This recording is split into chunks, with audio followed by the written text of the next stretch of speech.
नमस्कार। भविष्य मल्लिका के साथ जुड़ी हुई भविष्यवाणियाँ।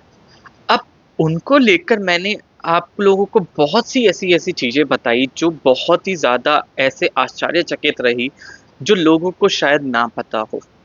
मगर कुछ लोगों ने मुझे ऐसा भी बोला कि मेरे को ये चीज़ें पता थी और आप कुछ ऐसा नया बताएँ जो हमें बिल्कुल भी नहीं पता हो। तो आज मैं आप लोगों को कुछ ऐसी बात बताने वाला हूँ जो जल्दी ही घटित हो जाएगी। हो सकता है कि कुछ ही समय के अंदर आपको उसके प्रमाण दिखने शुरू हो जाएँ। हेलो दोस्तों, मैं भरत शर्मा स्वागत करता हूँ आप लोगों का आपके अपने चैनल इन्फोबज़ क्रिएशंस पे। चैनल को आपने अभी तक सब्सक्राइब नहीं किया है तो जल्दी से सब्सक्राइब का बटन दबा दें और बेल आइकन को ऑल पे कर लें, ताकि जब भी कोई न्यू वीडियो आए तो उसकी नोटिफ़िकेशन आप लोगों को मिल जाए। तो दोस्तों, आज मैंने आप लोगों से ये बोला कि मैं आपको ऐसी बात बताऊँगा जो बिल्कुल ही आपको आश्चर्यचकित कर देगी, मगर ये आश्चर्यचकित के साथ-साथ आपको आगे आने वाले समय के लिए सचेत भी करेगी। आपको ये भी बताएगी कि आगे आने वाले समय में आपको क्या करना है। तो दोस्तों, वीडियो को अंत तक ज़रूर देखना। मैं रिसर्च जब कर रहा था तो मैंने कुछ ऐसी चीज़ें भी देखी जो मुझे बिल्कुल ही आश्चर्यचकित लगी और जो बहुत ही ज़्यादा मुझे ऐसा लगा कि शायद इसको मेरे को बताना चाहिए आप लोगों को। मैंने एक ऐसी रिसर्च भी देखी जिसके ऊपर बताया गया था कि जो कली है, जो कली राक्षस है, जिसका जो वध होगा, जो भगवान कल की द्वारा वध किया जाएगा कली राक्षस का, कुछ लोगों ने बताया है कि वो जो कली राक्षस है वो और कोई नहीं बल्कि विरूपक्ष है।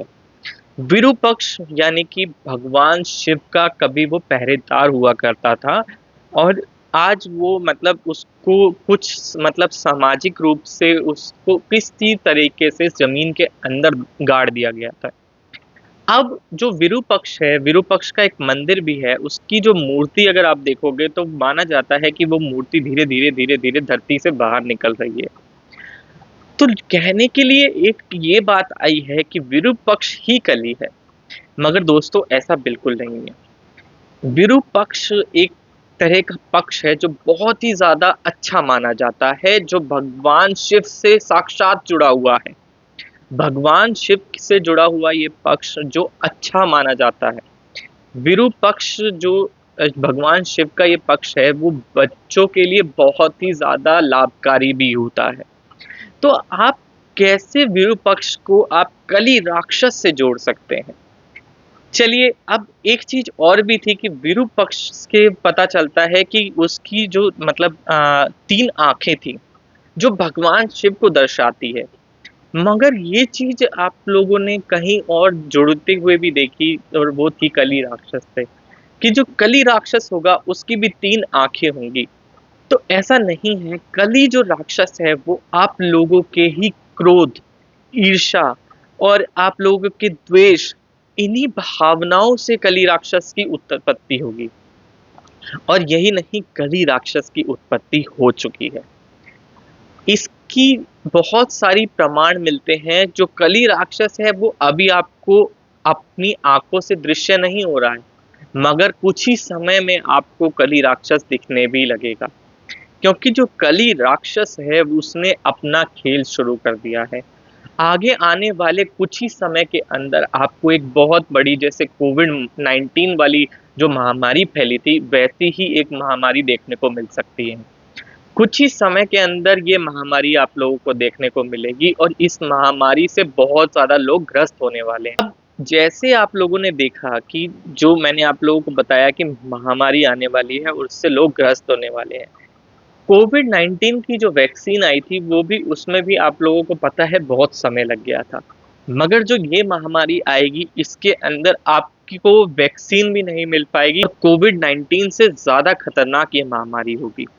ये महामारी सिर्फ़ और सिर्फ़ थोड़े टाइम के लिए नहीं रुकेगी, ये महामारी बहुत ज़्यादा समय के लिए रुकने वाली है और इसकी वजह से बहुत सी जनसंख्या जो होगी वो कम हो जाएगी। मैंने आप लोगों को बताया था कलयुग के अंत तक लगभग 1/3 जनसंख्या रह जाएगी, जो सिर्फ़ और सिर्फ़ आगे आने वाले समय में जीवन में रहेंगे और उनका संचार करने वाले और कोई नहीं, भगवान विष्णु के 10वें अवतार कल्कि होंगे। कल्कि अवतार ने अपनी दीक्षा तो देनी शुरू कर दी है, मगर आप लोगों को पता होगा कि कलयुग का जो ये अंत चल रहा है उसके अंदर बहुत सारी चीज़ें खतरनाक होने वाली हैं। अब मैंने आप लोगों को एक चीज़ बताई थी कि मैं आप लोगों को कुछ ऐसा बताऊँगा कि जो आप लोगों ने नहीं सुना होगा। 2025 खत्म होते ही 2025 खत्म जैसे ही होगा, आप लोगों को ऐसी-ऐसी चीज़ें देखने को मिलेंगी कि आपको सर्वनाश सामने देखने को मिलेगा। 2025 वाला साल एक तरह से आप ये समझ लीजिए कि आप कलयुग के जो गोल्डन ईयर्स थे, वो 2025 में ख़त्म हो जाएँगे। और यही ख़त्म होने के साथ-साथ आपको बिल्कुल महाविनाश सामने दिखेगा। महाविनाश भी ऐसा कि हो सकता है कि हर जगह विनाश के काले बादल छा जाएँ। और ये महाविनाश एक साथ कई सारे देशों को ले जाएगा। ये आप ये मत सोचिए कि जो इंडिया है वो अभी सेफ है। आप ये देखिए कि इंडिया में भी अब सेफ्टी नहीं रही है। आगे अभी जो बांग्लादेश के अंदर प्रोटेस्ट हुआ था, उसके बाद के अंदर आपको देखने को मिला पाकिस्तान के अंदर। पाकिस्तान के अंदर भी भुखमरी से और पॉलिटिक्स की वजह से आप लोगों को बहुत सारी ऐसी चीज़ें देखने को मिली, जो पाकिस्तान के अंदर भी प्रोटेस्ट करा दिया गया। वही चीज़ें बांग्लादेश में भी हुई थी। आज अगर आप देखोगे तो इंडिया के अंदर भी आपने जो अभी रीसेंट केस देखा है, उसी की वजह से आप देख रहे हो कि पॉलिटिक्स भी बहुत ज़्यादा हो रही है इंडिया के अंदर भी, क्योंकि ये चीज़ें ऐसी हैं जो आगे द्वेष भावना मतलब आती है लोगों के अंदर, और द्वेष भावना के साथ-साथ जो सियासी हैं वो अलग से एक नया खेल खेल जाते हैं। तो इसी वजह से हो सकता है कि आगे कोई भी देश इस चीज़ से, इस मतलब कठिन समय से कहीं भी अनछुआ नहीं रहेगा। हर एक देश के अंदर ऐसा कुछ ना कुछ होने को देखने को मिलेगा।